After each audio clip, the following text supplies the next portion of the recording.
all the stuff that is necessity. Them are the 5 things that I know that has changed my thinking since I've lived in a vehicle. Welcome, Wandering Wheel. I wanted to talk about things I've learned since I started my van life journey. If you've noticed, we're not in the van. It's a beautiful day. We're at one of my stay places. Like during the day when I want to edit a video, this is where I come. Nothing like being in van life down by the river, right? If there's a video or an idea that you guys would like me to cover, please leave a comment on this video down below. I will do a video on that topic. I love hearing from my community. Number 1 is you have to get to like yourself, because you are going to spend a lot of time with yourself. Small quarters, your habits are going to start driving you nuts. If you're not an organized person, you're going to start getting organized, or you're going to drive yourself crazy. There are places that you want to go see, things you want to go do. One of the things that I really enjoy is talking to people, getting to know different cultures. People, they feel lonely or they feel not part of a community. I wanted to address that really quickly. One thing that I recommend is get some hobbies, whether it be biking or hiking or meetup, all sorts of groups that you can join to not make it so lonely. I'm sorry, there's an airplane driving by, or flying by, not driving by. That'd be interesting. I like being very social, but I like being alone. You just got to find that happy medium. I think everyone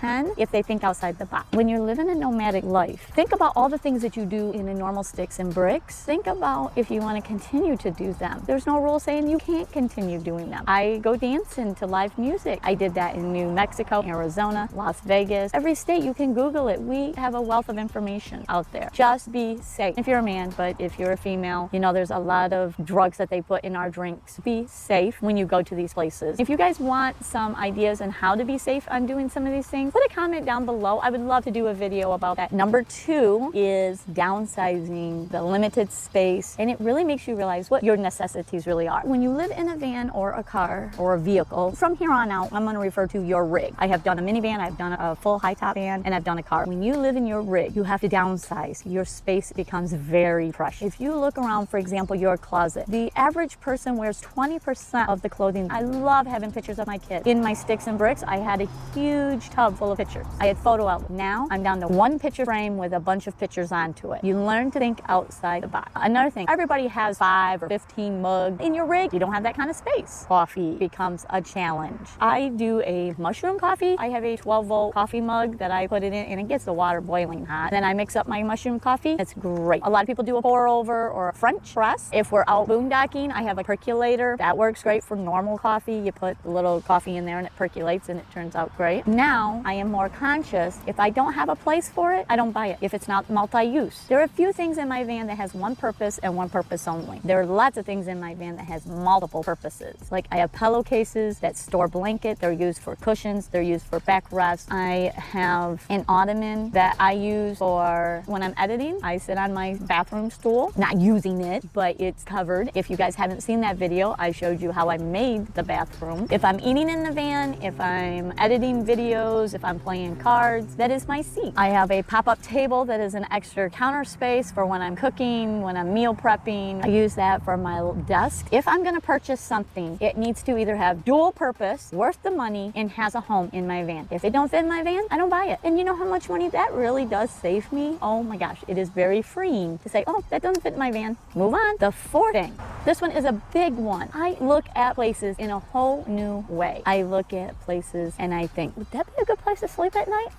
There's no overnight camping sign. There's well lit. It's a public place. Check it out. If we're driving down the road, I see a spot. Or is that a good place to stay during the day when I'm busy inside my van? Edit videos or add music or how to use this camera and the microphone better, which I am still learning. Thank you all for watching, subscribing, and sticking with me. I really do appreciate you watching these videos and subscribing and hitting the like button. And if I'm adding value, please share these videos. If there's something that you found that you learned from me, there's somebody else out there that needs to learn that too. And I'm working on trying to be more comfortable behind this camera because I am not a camera person. My kids laughed at me when I told them I was going to start posting videos. Thank you so much for that. Going back to the places that I look at. For example, this place, I've come down here, I've parked my van and I've walked. This is down by the river. It's got a trail. Let me show you. There's a trail right there. You can see my van over there, right there. And this trail goes for miles. I can't tell you how many times I've walked this trail, but I never would have thought of just sitting in my vehicle or in my rig and editing a video here until van life or living in your rig. There's lots of places that you can stay during the day without causing any problems as long as you're respectful to the property. And people, please be respectful. Leaving trash. Do you want to pick up somebody else's trash? I don't want to pick up your trash. Don't leave it behind. I know that probably 90% of you do not do that. I'm just saying, there's been times I've been in the drive-through parking lot, a drive-through at a fast food joint, and somebody just out their window throw out a cup. It's like, really? I don't know. Just don't be that person. I look at places, is this a place I could stay during the day and be safe and edit my videos and not worry about people bothering me? Is this a place that I can sleep at night? I have found many places by just looking at things differently. And I think that is one of the things that when I lived in the sticks and bricks, I never thought twice about the place. Oh, yep, I'm gonna come here and walk and I'm done. And then I leave. Now I look at it and wow, I can sit here, edit a video, and watch the river as I'm editing a video. What a beautiful scenery. Anyways, before I get,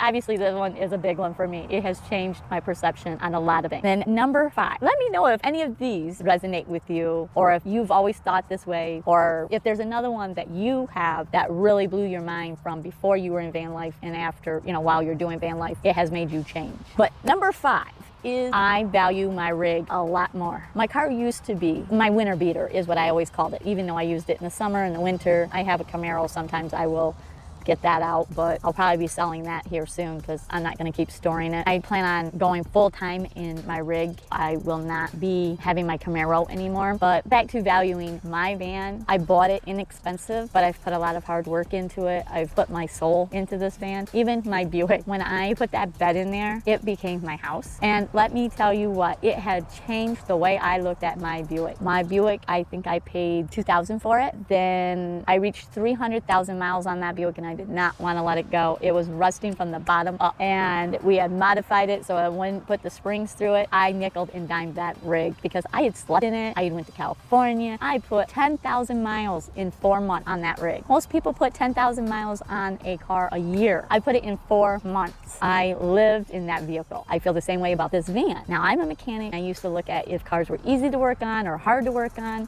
Now I look at, are they easy to work on, and how easy is it to convert, and how many little cubbies and how many little spaces can I find room to put things in. I really look at vehicles differently. And it used to be open up the hood. Yep, there's lots of room underneath here. I can, work on this one. I can crawl in there and tear everything apart. Now I do that, but I also too think, okay, can I put a roof rack on there? Can I put this in there? Where would I put solar? How would I put the bed in there?